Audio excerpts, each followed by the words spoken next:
आज हम लोग स्टार्ट करेंगे एनसीईआरटी में लिखा हुआ उस चैप्टर का नाम अनुक्रम तथा श्रेणी। क्या लिखा हुआ है उसको?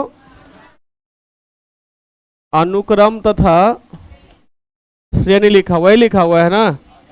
ठीक, अनुक्रम तथा क्या लिखा हुआ है? श्रेणी। क्लास 10 में भी इसके बारे में पढ़े थे आप, क्लास 10 में भी इसके बारे में पढ़े थे, मगर हमको नहीं लगता है कि उतना अच्छा तरीका से आपको समझ में आया होगा, है ना? आ गया था समझ में, क्वेश्चन बन गया होगा। मगर अब बात करते हैं कि हम लोग, क्योंकि क्वेश्चन से ही मतलब खाली नहीं होता है, यहाँ टॉपिक टू टॉपिक क्लियर भी होना चाहिए। आपसे सबसे पहला चीज यहाँ पे, इसको अनुक्रम को हम लोग बोलते हैं सीक्वेंस। क्या बोलते हैं? सीक्वेंस। इसको क्या बोलते हैं? सीरीज बोलते हैं। अब बात आता है कि आखिर सीक्वेंस कहते किसको हैं, आखिर अनुक्रम किसको कहते हैं, ठीक ना? क्योंकि हम लोग जो चीज पढ़ेंगे पहले उसके बारे में समझेंगे था ना। क्वेश्चन तो बना लिए होंगे आप, है ना? क्वेश्चन बन गया होगा, पर बात आता है आखिर सीक्वेंस कहते किसको हैं, अनुक्रम किसे कहते हैं, अनुक्रम किसे कहते हैं? पढ़े थे 10th क्लास में, अब हमको बताइए। अभी तो आप लोग बोले कि नहीं सर हम पढ़ लिए हैं, तो हम तो पूछ रहे हैं जब पढ़ लिए तो आप हमको बताइएगा ना, अनुक्रम किसे कहते हैं? देखिए, कोई भी संख्या को अरेंज किया जाता है, जब संख्या को आप कोई नियम के द्वारा लिखा हुआ है, जैसे देखिए 2 लिख दिए, 2 के बाद 3, 3 के बाद 5, 6, 7, 9, इस तरीका से इस संख्या का समूह है। क्या है आपका? संख्या का समूह है। आपसे यही समूह को हम पूछेंगे क्या यह अनुक्रम है, क्यों नहीं है? समानांतर श्रेणी तो बात का चीज है, समानांतर श्रेणी हम लोग बाद में पढ़ेंगे, उससे पहले आप अनुक्रम को समझिए, आखिर अनुक्रम किसको कहेंगे। ठीक, तो देखिए, जब कोई संख्या का समूह लिखा हुआ है और उस समूह को देख करके आगे आने वाले संख्या के बारे में डिसीजन ले सकते हैं आप, उसके आगे आने वाली संख्या कौन होगा, जैसे 9 के बाद क्या होगा, या बता सकते हैं, तब उसको हम लोग अनुक्रम कहेंगे। मतलब जो आपका संख्या का समूह लिखा हुआ है, उस समूह को देख करके उसके आगे आने वाला समूह, उस संख्या क्या होगा उसको बता सकते हैं, तो हम लोग क्या कहेंगे? उसको अनुक्रम कहेंगे। 2 के बाद 3 है, प्लस 1 हुआ है, 3 के बाद 5 है, प्लस कितना हुआ है? 2 हुआ है, फिर कितना है आपका? 1 है, फिर कितना हो गया आपका? 6, फिर कितना हो गया आपको? 1 हो गया, फिर कितना हुआ? कोई अनुक्रम यहाँ पे है, एक बार 1 जुटा, फिर 2 जुटा, फिर 1 जुटा, फिर 1 जुटा, फिर 1 जोड़ने के बाद फिर 2 जुटता, तब 1 जोड़ता, ऐसे कर सकते थे। ये भी एक अनुक्रम ही कहलाएगा। मतलब कह सकते हैं कि जब संख्या लिखा हुआ हो और लिखा हुआ एक निश्चित नियम का पालन करते हुए, और वह नियम आपको समझ में आ रहा है ना, तो उस नियम को समझ करके आप अगला नंबर को लिख सकते हैं, तब वह संख्या का अनुक्रम क्या कहलाएगा आपका? क्या कहलाएगा? जो संख्या का समूह कहलाएगा, क्या कहलाएगा? वो अनुक्रम कहलाएगा। क्या कहलाएगा? अनुक्रम। तो ये तो अनुक्रम आपका नहीं होगा। ठीक, अब देखिएगा,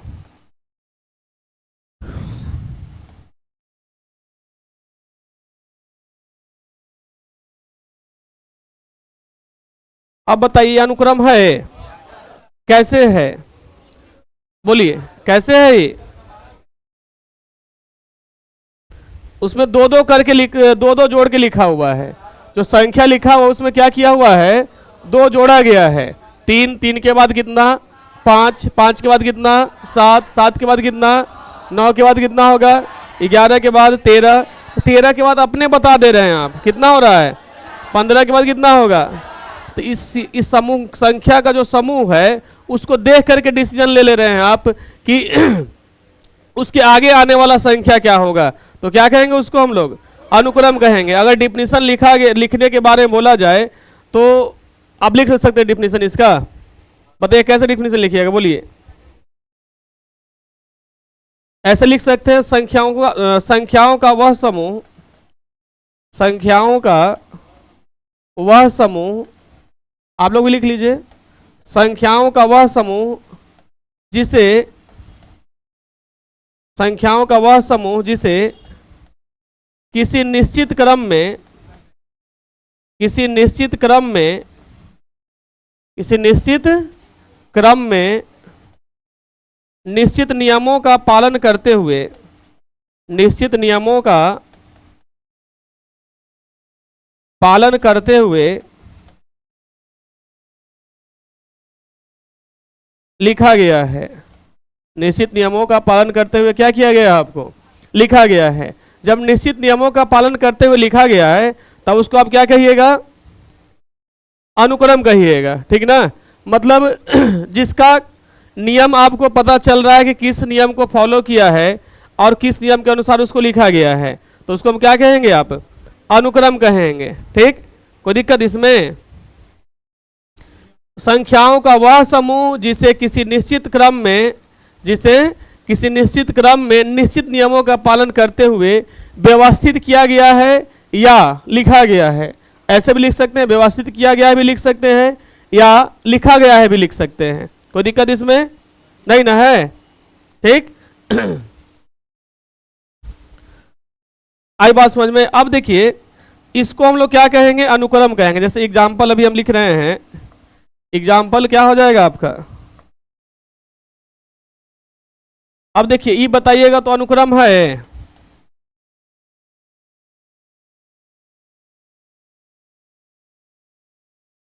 देखिए तो अनुक्रम है ये, हाँ या नहीं, नहीं है, अभी दिखने लगेगा आप लोग को।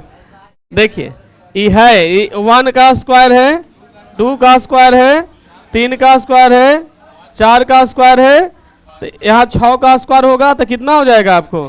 तो नियम दिख गया आपको, निश्चित क्रम में लिखा हुआ है, बढ़ते क्रम में। नियम क्या है कि प्राकृतिक संख्या को वर्ग करते हुए लिखा गया है ना। प्राकृतिक संख्या किसको कहेंगे हम लोग, गिनती की संख्या को कहेंगे। तो ये आपका अनुक्रम कहलाएगा कि नहीं कहलाएगा, ठीक। अब देखिएगा यहाँ तो कोई दिक्कत नहीं ना, ठीक, यहाँ तो कोई दिक्कत। अब देखिए अनुक्रम में स्थित जितना संख्या को व्यवस्थित किया गया है, ठीक, कोई भी अनुक्रम लिखने में जितना संख्या को आप व्यवस्थित किए हैं उस प्रत्येक संख्या को अनुक्रम का पद कहते हैं। अनुक्रम में जितना संख्याओं को व्यवस्थित किया गया है प्रत्येक संख्या को क्या कहते हैं, अनुक्रम का पद कहते हैं, ठीक ना।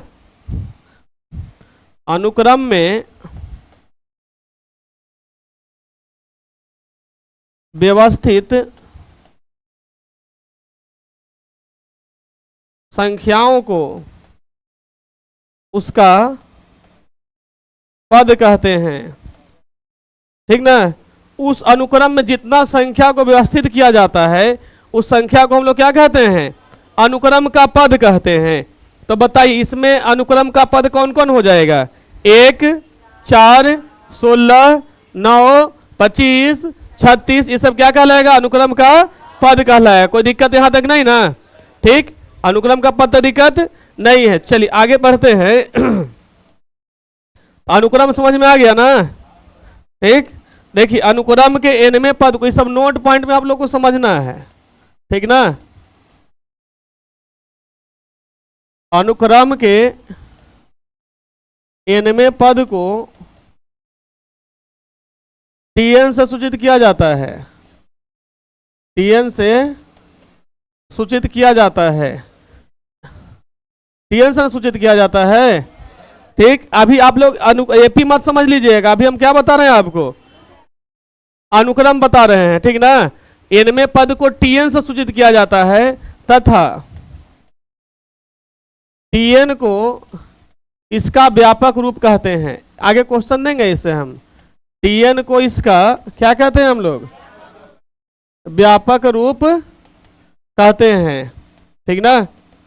बात समझ में आया, आपको दे दिया हो रहेगा व्यापक रूप और उसके बाद आपको लिखना रहेगा उसका क्या, पद लिखना रहेगा। बात समझ में आया तक, ये क्लियर हो गया। अनुक्रम किसको कहते हैं, अनुक्रम किसको कहते हैं, जो किसी निश्चित क्रम में निश्चित नियमों का पालन करते हुए लिखा जाता है। समझने के लिए आपको क्या बता दिए कि जब कोई संख्या का व्यवस्थित क्रम दिया हुआ है और उस व्यवस्थित क्रम को देख करके उसके आगे आने वाला टर्म के बारे में आप पता लगा सकते हैं, तब उस अनुक्रम को क्या, तब उस व्यवस्थीकरण को क्या कहिएगा, अनुक्रम कहिएगा। क्या कहिएगा उसको, अनुक्रम कहिएगा। बात समझ में आया यहाँ तक, ये सब बताया गया था 10वीं क्लास में आपको, नहीं ना। तो उसको क्या कहेंगे आप, अनुक्रम कहेंगे। अब देखिए अनुक्रम 2 प्रकार का होता है। अनुक्रम कितना प्रकार का, 2 प्रकार का। अनुक्रम का 2 प्रकार, पहला क्या होगा आपको, परिमित अनुक्रम, और दूसरा क्या होगा आपको, अपरिमित अनुक्रम। परिमित अनुक्रम और क्या, अपरिमित अनुक्रम। अब बात आता है कि सर परिमित अनुक्रम किसको कहेंगे और अपरिमित अनुक्रम किसको कहेंगे? आप लोग बताइए हमको, परिमित अनुक्रम किसको कहेंगे और अपरिमित अनुक्रम किसको कहेंगे? बताइए। लिखते जा रहे हैं आप लोग ना? नहीं लिख रहे हैं? अच्छा ठीक, कोई दिक्कत नहीं, लिखवा देंगे बाद में। परिमित अनुक्रम किसको कहते हैं और अपरिमित अनुक्रम किसको कहते हैं? नहीं जानते हैं? देखिए, परिमित को हम लोग कहते हैं फाइनाइट, FINIT, फाइनाइट सीक्वेंस। इसको क्या कहते हैं? Infinite sequence. परिमित और अपरिमित श्रेणी पढ़ना था, समानांतर श्रेणी पढ़ने में, है ना? देखिए, अब कोई सीक्वेंस लिखा हुआ है, ठीक, कोई सीक्वेंस लिखा हुआ है और जिस सीक्वेंस का अंतिम पद आपको पता है, जिस सीक्वेंस का अंतिम पद आपको पता है, जैसे एग्जांपल में लिख रहे हैं, यहां पे हम लिख दिए 3, 6, 9, 12, ये डॉट डॉट हो गया। तो इसमें अंतिम पद आपको पता है? अंतिम कहाँ है, पता है? नहीं ना, तो इसको हम लोग अपरिमित कहेंगे। इसका अंतिम पद अब इसमें पता है आपको? 12, 12, 15। तो इसमें अब कहाँ तक अंतिम पद इसका है? 15 तक। तो वैसा अनुक्रम जिसमें पदों की संख्या निश्चित हो, पदों की संख्या क्या हो? निश्चित हो, उसको क्या कहेंगे? परिमित अनुक्रम। और जिसमें पदों की संख्या अनिश्चित हो, उसको क्या कहेंगे हम लोग? अपरिमित अनुक्रम। जैसे देखिए 1, 2, 3, 4, 5, 6 डॉट डॉट लिख दिए। तो इसमें कहाँ तक जा रहा है? अनंत तक जा रहा है। तो इससे पदों की संख्या निश्चित है कि अनिश्चित है? अनिश्चित है, तो कैसा अनुक्रम कहलाएगा? अपरिमित कहलाएगा। बात समझ में आया यहाँ तक? परिमित किसको कहेंगे और अपरिमित किसको कहेंगे? क्लियर? इसमें दिक्कत है? दिक्कत होगा तो पूछिएगा, है ना? अब इसमें हमको बताइएगा कि इसमें परिमित कौन है, अपरिमित कौन है?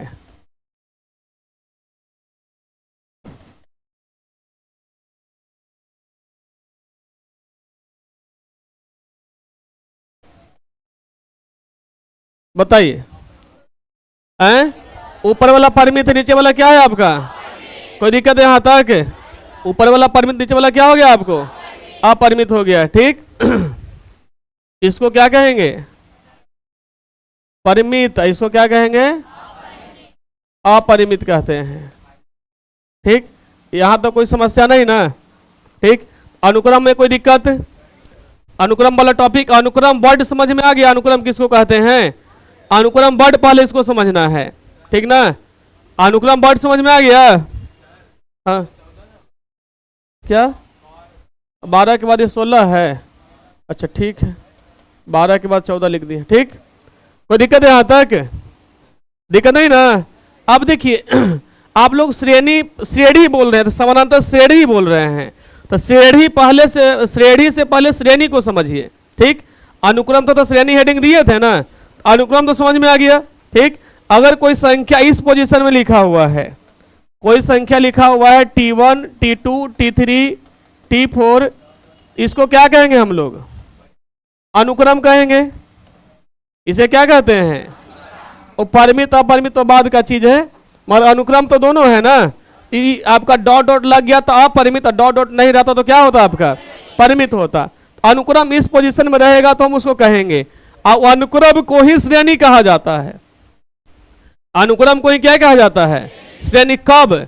जब कॉमा के जगह पे सिंबल आ जाता है प्लस का, तब। तो जब इस स्ट्रक्चर में रहेगा T1 plus T2 plus T3 plus T4 dot dot Tn, n तक रह सकते हो, रहने दो, कोई दिक्कत नहीं है। तो इसे आप क्या कहते हैं? तो इसे क्या कहते हैं हम लोग? श्रेणी। श्रेणी कहते हैं, श्रेणी नहीं बोलना इसको। श्रेणी नहीं, श्रेणी अलग चीज हो गया और श्रेणी अलग। जो समानांतर श्रेणी आप लोग लिखते हैं ना, वो चीज नहीं है। अभी यहाँ पे आपको क्या पढ़ना है? श्रेणी पढ़ना है, ठीक। जब कॉमा दे के लिखल रहेगा तो उसको क्या कहते हैं हम लोग? अनुक्रम कहेंगे।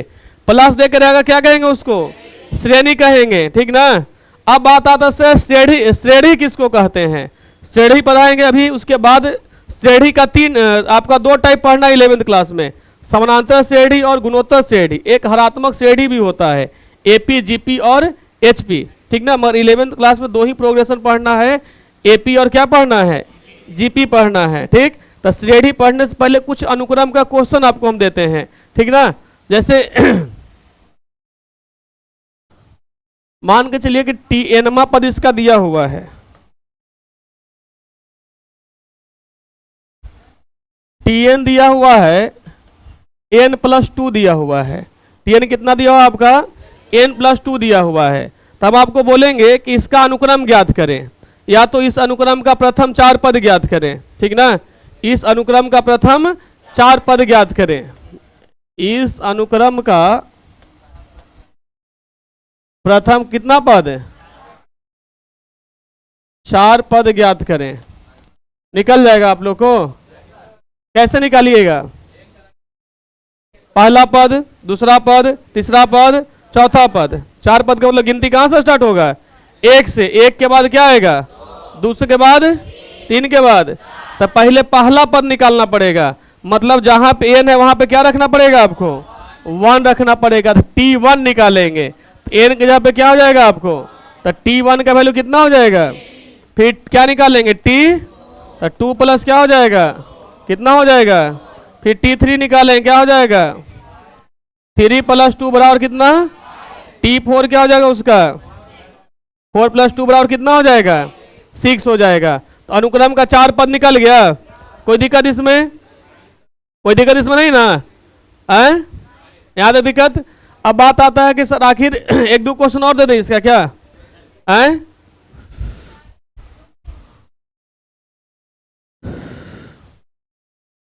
दिक्कत ना है, दिक्कत होना भी नहीं चाहिए बाबू।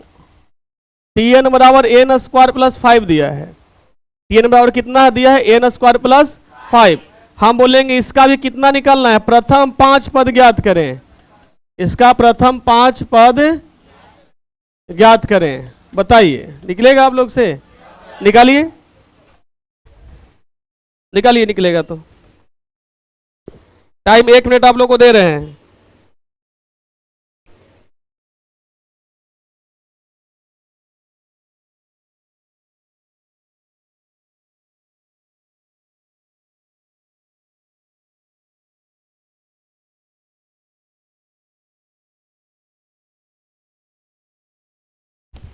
हो गया, कितना आ गया, 6, 9। चलिए हम भी निकाल देते हैं, आपको मिला लीजिएगा, है ना। सबसे पहले क्या निकालेंगे आप, T1 का मान निकालेंगे। इसका मान निकालेंगे T1 का।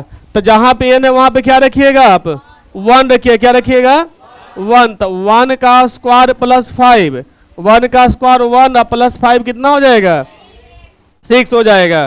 फिर क्या निकालिएगा आप, T2 निकालिएगा। तो n की जगह पे कितना रखिएगा, तो 2 का स्क्वायर प्लस 5 कितना हो जाएगा, 2 का स्क्वायर 4, अब 4 प्लस 5 कितना, 9 हो जाएगा। ठीक, फिर क्या निकालिएगा आप, T3 निकालिएगा। तो 3 का स्क्वायर प्लस 5, तो 9 प्लस 5 इक्वल टू कितना, 14। फिर T4 निकालिएगा, तो 4 का स्क्वायर प्लस 5 कितना हो जाएगा। फिर T5 निकालिएगा, 5 का स्क्वायर प्लस 5, तो 25 प्लस 5 बराबर कितना, 30। तो क्या क्या आ गया आपको, इसको अनुक्रम में लिखेंगे तो क्या लिखेंगे, 6, 9, 14, 21, 30। कोई दिक्कत है, कोई दिक्कत नहीं ना इसमें। अगर एक क्वेश्चन और देते हैं, जैसे मान के चलो दिया हुआ है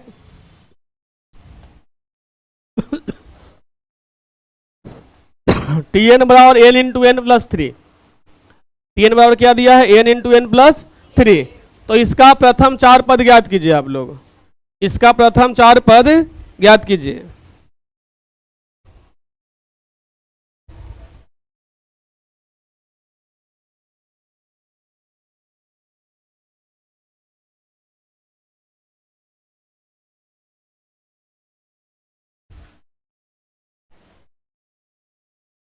बन गया, बन गया, बोलिए। देखिए जो भी है, देखो सबसे पहला निकालेंगे हम लोग पहला टर्म। तो जहां पे n है वहां पे क्या लिखेंगे, 1 लिखेंगे। तो 1 इंटू 1 प्लस क्या हो जाएगा, 3। तो 1 इंटू कितना हो जाएगा, 4। कितना आएगा आपको, 4 आ जाएगा। फिर निकालेंगे T2, तो 2 इंटू 2 प्लस कितना हो जाएगा, तो 2 इंटू हो जाएगा 5, कितना आएगा आपको 10 आएगा, ठीक ना। फिर क्या निकालेंगे आप, T3 निकालेंगे, तो 3 इंटू 3 प्लस क्या हो जाएगा 3, तो 3 इंटू हो जाएगा 6 बराबर कितना 18 हो जाएगा। फिर क्या निकालिएगा आप, T4 निकालिएगा, तो 4 इंटू 4 प्लस कितना होगा 3 हो जाएगा, तो 4 इंटू 7 कितना हो जाएगा 28 हो जाएगा। फिर निकालेंगे T5, तब 4 तक 4 को निकालना है, ठीक है, तो 4 को निकल गया ना। इसको लिखेंगे तो क्या लिखिएगा 4 4 10 18 28। कोई दिक्कत है यहाँ तक, यहाँ दिक्कत नहीं ना है। चलिए, तो अनुक्रम में तो दिक्कत नहीं होगा। अब आपको अनुक्रम से रिलेटेड क्वेश्चन रहेगा तो बन जाएगा, आपको बन जाएगा ना। अब आगे हम लोग पढ़ते हैं श्रेणी। क्या पढ़ते हैं, श्रेणी, ठीक ना। श्रेणी किसको कहते हैं,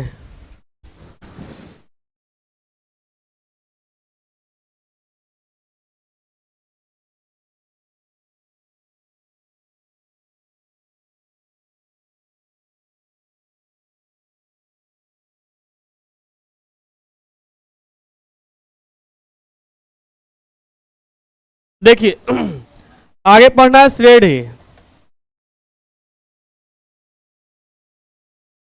श्रेणी को क्या कहते हैं, प्रोग्रेशन कहते हैं। क्या कहते हैं इसको, प्रोग्रेशन कहते हैं। आखिर सबसे बड़ा चीज है सर, श्रेणी कहते किसको हैं, है ना। श्रेणी कहते किसको हैं, देखो अनुक्रम से ही श्रेणी बना, बताए ना आपको। अनुक्रम से ही क्या बना आपका श्रेणी, और श्रेणी से अनुक्रम से ही क्या बनता है श्रेणी बनता है। मतलब कुछ विशेष प्रकार का अनुक्रम को ही हम लोग क्या कहते हैं, श्रेणी कहते हैं, जो किसी निश्चित नियम का क्या करता है, पालन करता है, ठीक। कुछ विशेष प्रकार के श्रेणी अनुक्रम को, कुछ विशेष प्रकार के अनुक्रम को क्या कहा जाता है, श्रेणी कहा जाता है, जो किसी निश्चित नियम का पालन करता है, जो किसी निश्चित नियम का पालन करता है।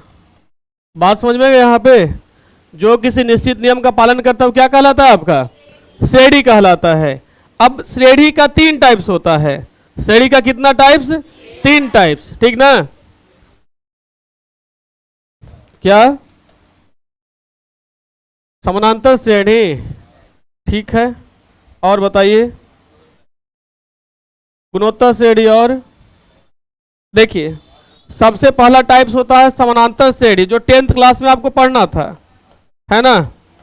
समानांतर श्रेणी। दूसरा होता है आपका गुणोत्तर श्रेणी, और एक होता है हरात्मक श्रेणी, ठीक। 11th में ये दोनों से क्वेश्चन आपका है। समानांतर श्रेणी को भी 11th में पढ़ना है और गुणोत्तर श्रेणी को भी 11th में पढ़ना है, ठीक।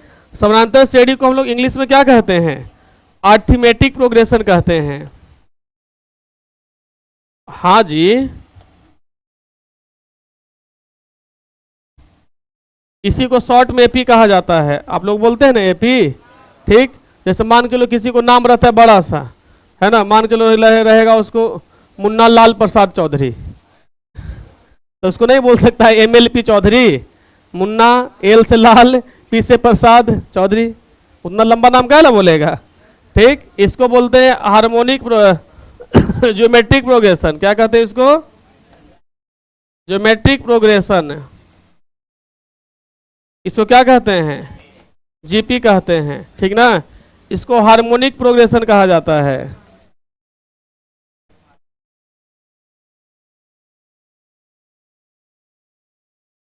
हार्मोनिक प्रोग्रेशन कहा जाता है। इसको सूचित किससे करते हैं, एचपी से सूचित करते हैं।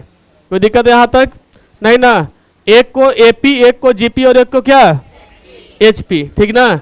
एपी, जीपी और क्या एचपी। एपी और जीपी पढ़ना मिलेगा अभी आपको। जीपी हो सकता है, एचपी हो सकता है, नहीं भी हो, नहीं है, एनसीईआरटी में तो नहीं दिया है।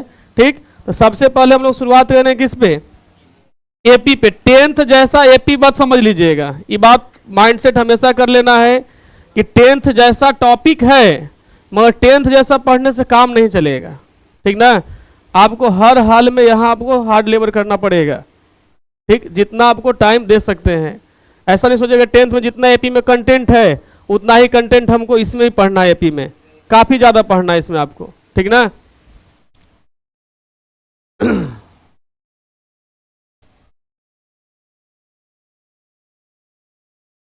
समानांतर श्रेणी कहते किसको हैं, बताइए। आप लोग तो समानांतर श्रेणी पढ़ के आए हैं, अब बताइए आप लोग हमको। उतना शुरू में जो आप हमको बोले थे ना आप लोग जी कि नहीं सर हमको तो समानांतर श्रेणी आता है, हम लोग तो पढ़ के आए हैं, बोलिए।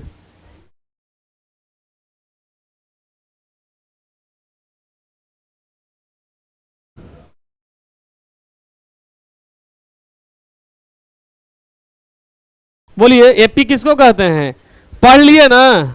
अरे एक कितना दिन हुआ होगा, बा मुश्किल मैक्सिमम 5 से 6 मंथ हुआ होगा पढ़ला, है ना जी। 5-6 मंथ पहले आप पढ़े हैं, तो आप पढ़े बताइए कि समानांतर श्रेणी कहते किसको हैं। खाली पढ़ रहे थे खाली क्वेश्चन बनने से मतलब था ना ये, और विशेष मतलब नहीं कि किसको कहते हैं, यही ना होता था क्या। एग्जाम में नहीं पूछता है, यही चलते तुमने के मैथवा कमजोर रहता है यार, रीजन यही है अभी का।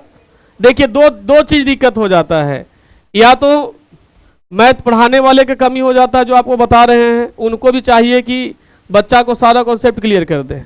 हम लोग के बाद तो दिक्कत क्या होता है कि पल्लही से परिपक्व हो करके आता है, 11th में आता है बच्चा तो 10 साल परिपक्व हो जाता है, उसके बाद 11th में आता है कि नहीं। और पल्लही से डिसाइड कर होकर पल्लही बात पता है हम उसको सब कुछ कि क्या हमको करना है और क्या नहीं करना है। हम लोग वाला बात उस पर कम प्रभाव पड़ता है कि नहीं। पहले बच्चा 10वां क्लास के बाद सीखता था काफी कुछ, अब डिजिटल जमाना हो गया, पल्लही सब कुछ सीख के आता है कि नहीं, सीख के आता है। ये सब कुछ और सोच लेगा। चलो देखो, मेरा कहने का इंटेंशन नहीं होता जो तुम लोग समझ रहा है, ठीक। हम पूछ रहे हैं समानांतर श्रेणी कहते किसको हैं। देखिए कोई भी चीज मैथ पढ़ने का रूल क्या होता है, आप कोई भी टॉपिक जो पढ़ रहे हैं उसके बारे में पहले समझिए। डायरेक्ट यहाँ पे फॉर्मूला बता दें, क्वेश्चन बनने से मतलब नहीं है। वैसा कीजिएगा तो क्वेश्चन बनाते टाइम तो आपको समझ में आएगा मगर बाद में आप भूल जाइएगा, ठीक ना। ठीक, हम अभी क्या बोले कि अनुक्रम से ही बनता है क्या, श्रेणी, और श्रेणी का ही टाइप्स है समांतर श्रेणी, ठीक। तो ऐसे भी तो हम कह सकते हैं ना कि वैसा श्रेणी, अब इसके बाद आप लोग बताइए, वैसा श्रेणी जिसके 2 लगातार पदों के बीच का अंतर समान हो, लिखा गया है जिसके 2 लगातार पदों के बीच का अंतर क्या हो, आता था मगर बोलने नहीं आता था, आता था कि नहीं आता था। जिसके 2 लगातार पदों के बीच का अंतर समान हो, क्या कहलाता है आपका, समानांतर श्रेणी कहलाता है, समानांतर श्रेणी कहलाता है। इसको ऐसे भी लिख सकते हैं, दूसरा डिफिनेशन लिखना है तो, ठीक। हाँ लिख देते दूसरा तरीका से भी, वैसा श्रेणी जिसका प्रत्येक पद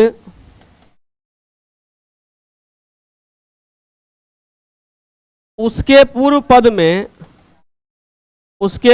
पद में किसी निश्चित संख्या को जोड़ने से, इसमें केवल प्रथम पद को छोड़कर,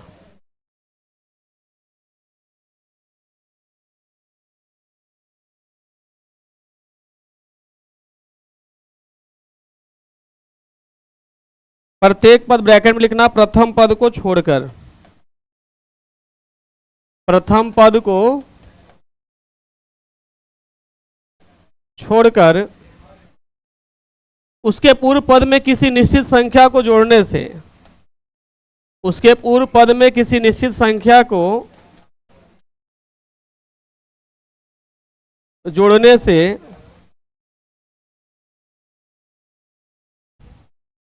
प्राप्त होता है। वैसा श्रेणी जिसमें प्रत्येक पद में पहला पद को छोड़ करके, लिख दिए है ना, पहला पद को छोड़ करके उसके पूर्व पद में किसी निश्चित संख्या को जोड़ने से प्राप्त होता है। अब यहां पे समझिएगा, रुकिए, लिखिए नहीं, आप लोग लिख रहे हैं तड़ातड़। जैसे एग्जाम्पल 2, 4, 6, 8, 10, 12, इस समानांतर श्रेणी है कि नहीं है? क्योंकि दो लगातार पदों के बीच का अंतर एक समान है। यहाँ पे देखिए 4 - 2 बराबर, और 6 - 4 बराबर, 8 - 6 बराबर, 12 - 10 बराबर। कहीं से भी दो लगातार संख्या को उठाइएगा तो उसके बीच का अंतर क्या होना चाहिए आपका? 2 नहीं, बराबर होना चाहिए। हमेशा 2 रहेगा, कैसा तरीका? अब देखिए, ये तो पहला डिफिनेशन को सेटिस्फाइड किया, पहला डिफिनेशन को सेटिस्फाइड किया कि नहीं सेटिस्फाइड किया? अभी लिखा कैसे गया है इसको देखिए। ये लिखा गया है, देखो 2 से स्टार्ट हुआ, 2 में कितना जोड़े? 2, तो क्या मिला आपको? 4। फिर 4 में कितना जोड़े? तो क्या मिला आपको? फिर 6 में कितना जोड़े? तो क्या मिला आपको? फिर 8 में कितना जोड़े? कितना मिला? फिर देखिए 10 में कितना जोड़े? तो क्या मिला आपको? मतलब अभी क्या बताए थे आपको कि पहला पद को छोड़ करके, पहला पद को छोड़ करके उसके बाद वाला पद में, पूर्व पद में, उसके बाद वाला पद जो होता है पूर्व पद में किसी निश्चित संख्या को जोड़ने से प्राप्त होता है। तो इसके पहले का पद 2 है, 2 में निश्चित संख्या क्या जोड़ रहे हैं हम? 2 जोड़ रहे हैं, तो मिल गया। फिर देखो इसके 6 के पहले का पद क्या है? 4, और 4 में कितना जोड़ेंगे? 2, कितना मिलेगा? 6, 6 में फिर 2 जोड़ेंगे तो क्या मिलेगा आपको? इसको भी हम लोग क्या कहते हैं? समांतर श्रेणी कहते हैं। यहाँ तो कोई दिक्कत नहीं ना यहाँ तक? तो ये तो बात समझ में आ गया। और समानांतर श्रेणी कहते किसको हैं? अब समानांतर श्रेणी से रिलेटेड बात चलते हैं आखिर, है ना। आखिर समानांतर श्रेणी से रिलेटेड बात सबसे पहला चीज है कि समानांतर श्रेणी में जैसे अनुक्रम होता था उसके जैसा ही समानांतर श्रेणी के, ये सब नोट पॉइंट में आपको याद रखना है,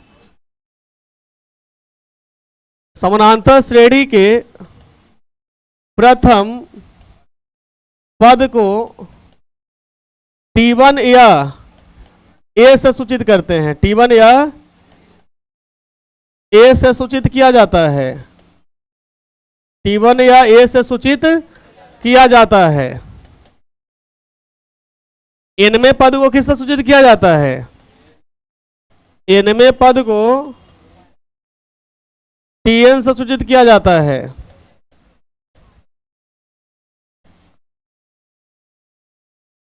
ठीक, उसी तरह से द्वितीय पद को T2 से, तीसरा पद को T3 से, चौथा पद को किससे? T4 से सूचित किया जाता है। यहां तक दिक्कत इसमें नहीं ना है? ठीक, इसके आगे इसमें और टॉपिक अगला पढ़ना है, समानांतर श्रेणी का सार्व अंतर। क्या पढ़ना है? सार्व अंतर। सार्व अंतर को क्या कहते हैं हम लोग? कॉमन डिफरेंस कहते हैं। क्या कहते हैं? कॉमन डिफरेंस कहते हैं। डिनोट किया जाता है या तो CD से या D से, इसको बाद में लिख देंगे, है ना। अब बात करते हैं समानांतर श्रेणी का सार्व अंतर किसको कहते हैं? सार्व अंतर किसे कहते हैं? यहां तक तो दिक्कत नहीं हो। समानांतर श्रेणी किसको कहते हैं? हम बताएं आपको, वैसा श्रेणी जिसमें दो लगातार पदों के बीच का अंतर क्या हो? समान, उसको क्या कहेंगे? समानांतर श्रेणी कहेंगे। दो लगातार पदों के बीच का अंतर समान हो तो क्या कहलाएगा? समांतर श्रेणी कहलाएगा। ठीक अब देखिए, इसको दो लगातार पदों के बीच के अंतर को, दो लगातार पदों के बीच के अंतर को,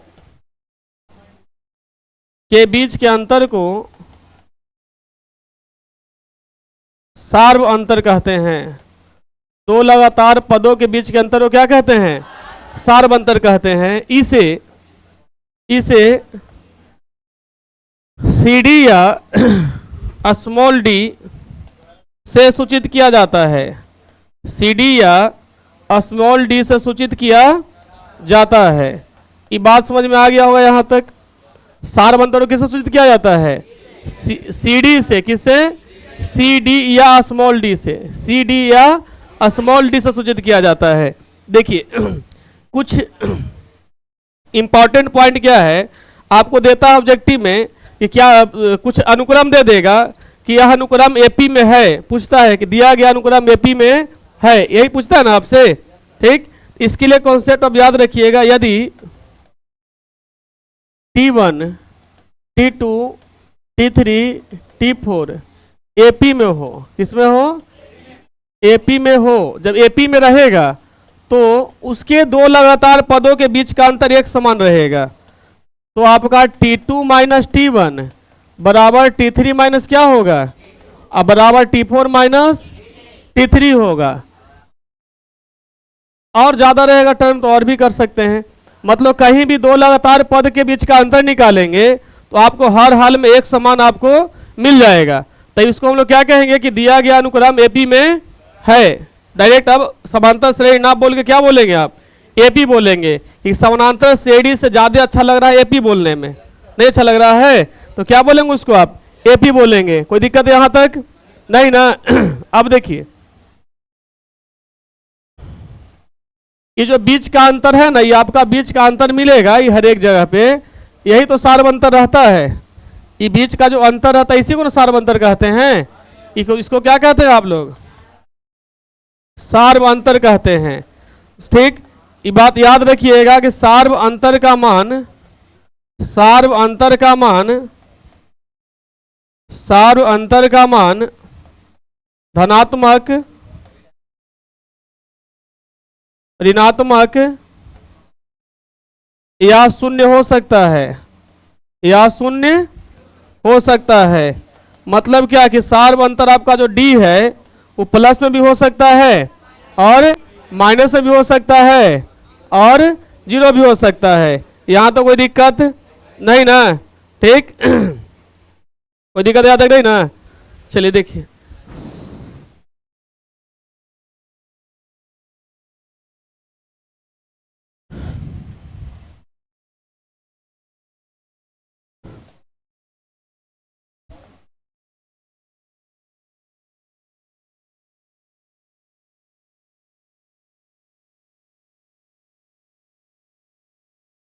समानांतर श्रेणी का एनवा पद ज्ञात करें। समानांतर श्रेणी का कौन सा पद ज्ञात करें? एनवा पद ज्ञात करें। आप लोग को ये बात पता भी होगा, 10th क्लास में बताया गया था। ठीक, एनवा पद को सूचित किससे करते हैं? टीएन से सूचित करते हैं। किससे सूचित करते हैं? टीएन का फॉर्मूला बता सकते हैं आप लोग हमको? क्या होगा?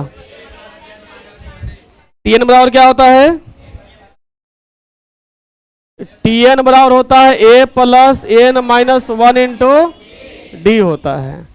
ठीक, ये तो रट्टा मार लिए हैं, दम बिल्कुल रट्टा मार ले होगा, है कि नहीं?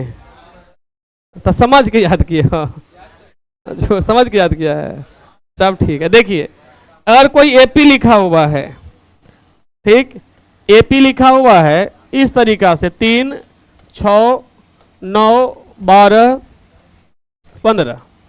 ठीक, बात समझ में आया यहाँ पे? तो ये आपका इसमें पहला पद जो है, आप बताइएगा पहला पद इसका क्या है? 3 है। दूसरा पद इसका क्या है? 6 है। तीसरा पद क्या है इसका? कितना है? 9 है।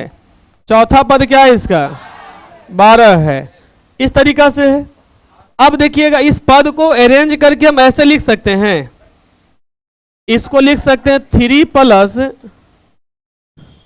1 माइनस 1 इंटू 3। यहाँ डी निकाल लो पहले। डी बराबर 6 माइनस 3 बराबर 3 हो जाएगा। इस एपी का अगर डी निकालेंगे तो सार्व अंतर का मान क्या हो जाएगा? 6 माइनस 3 बराबर कितना हो जाएगा?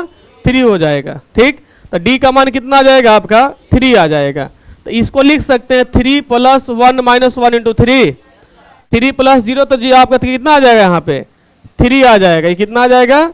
इसको लिख सकते हैं आप 3 प्लस 2 माइनस 1 इंटू 3। लिखा हुआ है ये, हाँ या नहीं? ठीक। ई बताइएगा, ई लिखा हुआ है 3 + 3 - 1 × 3 है लिखा हुआ। ई लिखा हुआ है आपका 3 + 4 - 1 × 3 लिखा हुआ है कि नहीं लिखा हुआ है? 3 - 1 × कितना लिखा हुआ है? 3 लिखा हुआ है। ठीक। अब देखिए पहला पद है, यहाँ पे n का वैल्यू हम 1 रखे हैं। ठीक। यहाँ पे जो 1 रखे हैं किसका वैल्यू रखे हैं? n का। तो हमको दिख रहा है कि a + n - 1 × d के स्ट्रक्चर का ई भी है। ई भी जो आपका है a + n - 1 × किसका स्ट्रक्चर का है? d के स्ट्रक्चर का है। ई भी आपका a + n - 1 × d के स्ट्रक्चर का है।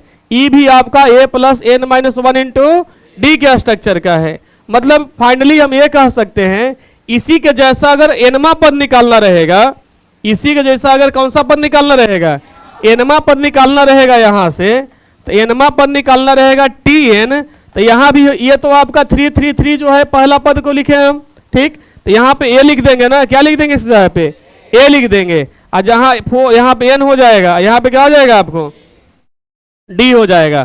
तो इस तरीका से आपको ये पूरा सीक्वेंस को समझने के बाद ये पता चलता है कि tn बराबर a + n - 1 × हम लोग d लिख सकते हैं। लिख सकते नहीं लिख सकते हैं? कोई दिक्कत है यहाँ तक? ठीक। तो एक फॉर्मूला आपको मिला किसका? tn का। tn बराबर क्या हो जाएगा? a + n - 1 × d। जहाँ पे a क्या है आपका? प्रथम पद है। a क्या है आपका? a को हम लोग कहते हैं प्रथम पद। ठीक। n क्या है आपका? पदों की संख्या है। n क्या है? और tn क्या है? एनवा पद है। अंतिम पद नहीं बोलेंगे, उसको क्या कहेंगे? एनवा पद बोलेंगे। आपका d क्या है? सार्वंतर है। d क्या है? यहां तो कोई दिक्कत है यहां तक? अगर एपी दिया हुआ है 7, 14, 21, 28, हम बोलेंगे इसका 10वां पद ज्ञात करें। केवा पद? 10वां पद ज्ञात करें। अब तो फॉर्मूला मिल गया आपको, कोई दिक्कत नहीं ना? ठीक। तो सबसे पहले तो आप सारबंतर निकालिएगा। ठीक ना? तो d का वैल्यू क्या हो जाएगा? t2 माइनस, तो 14 माइनस बराबर कितना? केमा पद बोल रहा है? 10वां पद बोल रहा है। t10 बराबर 10 + n - 1 × लिख दें।